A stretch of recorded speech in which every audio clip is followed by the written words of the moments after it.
مسرت کی گھٹا چھائی ہوئی معلوم ہوتی ہے، مصیبت آج گھبرائی ہوئی معلوم ہوتی ہے، اور گلابوں کی طرح چہرے ہمیشہ تو نہیں کھلتے، مدینے سے ہوا آئی ہوئی معلوم ہوتی ہے۔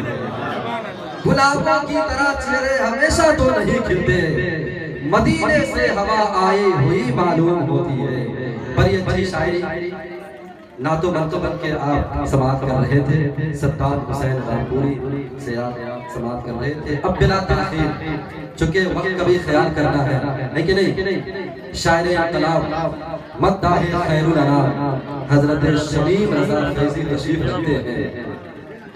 کیا ارادہ ہے آپ کا؟ سنیں گے؟ بلایا جائے؟ ابھی تک تو نہیں پہنچی مگر پہنچی تو کیا ہوگا؟ پہلے میرا شعر سنیں آپ۔ ابھی تک تو نہیں پہنچی مگر پہنچی تو کیا ہوگا؟ تمہارے حال پر ان کی نظر پہنچی تو کیا ہوگا؟ کہ ابھی تک تو نہیں پہنچی مگر پہنچی تو کیا ہوگا؟ تمہارے حال پر ان کی نظر پہنچی تو کیا ہوگا؟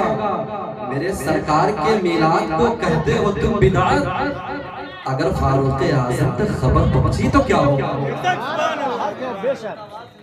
میرے سرکار کے میلاد کو کہتے ہو تم بدعت، اگر فاروق اعظم تک خبر پہنچی تو کیا ہوگا؟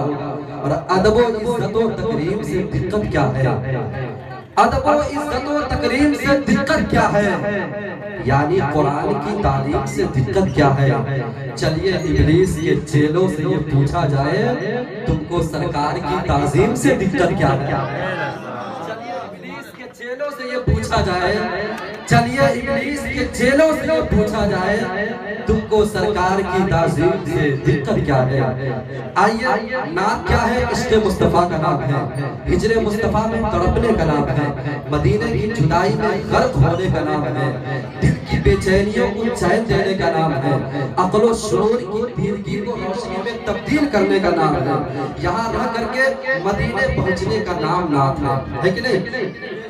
پوچھا گیا اعلیٰ حضرت فاضل بریلوی سے کہ دلوں میں عشق رسول کیسے پیدا ہو، تو میرے امام نے فرمایا تھا کہ اگر تم چاہتے ہو کہ دل کو عشق رسول حاصل ہو جائے تو کسی قاری قرآن سے قرآن مقدس کی تلاوت سنا کرو، یا کسی اچھی آواز کے مالک سے نبی کی نعت سنا کرو، دل میں عشق رسول حاصل ہو جائے گا۔ میرے آقا کے بہت پہلے ایک شاعر نے کہا تھا کہ ملائک ان کے در پہ باری باری نعت پڑھتے ہیں، سکندر بن کے طیبہ میں بھکاری نعت پڑھتے ہیں، خدا نے کیا بنائی ہے میرے سرکار کی صورت، نظر پڑتے ہی پتھر کے پجاری نعت پڑھتے ہیں، نظر پڑتے ہی پتھر کے پجاری نعت پڑھتے ہیں۔ آئیے حضرات، اب بلا تاخیر شاعر انقلاب مداح خیر الانام نسیم باغ رسالت حضرت شمیم رضا فیضی کا استقبال کرتے ہیں۔ نعرہ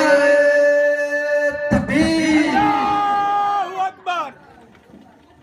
آہ آہ میں رکھیے نہ واہ واہ میں رکھیے، ادب کے سارے تقاضے نگاہ میں رکھیے، یہاں پر ظاہر و باطن سبھی برابر ہیں، سنبھل سنبھل کے قدم خانقاہ میں رکھیے، نہ آہ آہ میں رکھیے نہ واہ واہ میں رکھیے، ادب کے سارے تقاضے نگاہ میں رکھیے، یہاں پر ظاہر و باطن سبھی برابر ہیں، سنبھل سنبھل کے قدم خانقاہ میں رکھیے، اور اسے بڑی بڑی منزل میں دل نہیں لگتا، اسے بڑی بڑی منزل میں دل نہیں لگتا، بھور کو چھوڑیے ساحل میں دل نہیں لگتا، وہ 40 دن کرے خانقاہ میں چلا، جسے حضور کی محفل میں دل نہیں لگتا۔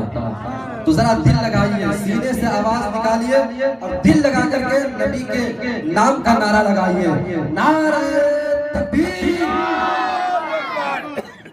4 مصروں کے ساتھ حضرت شمیم رضا فیضی کا استقبال ہے کہ صدائے درودوں کی آتی رہے گی، جسے سن کے دل شاد ہوتا رہے گا، خدا اہل سنت کو آباد رکھے، محمد کا میلاد ہوتا رہے گا۔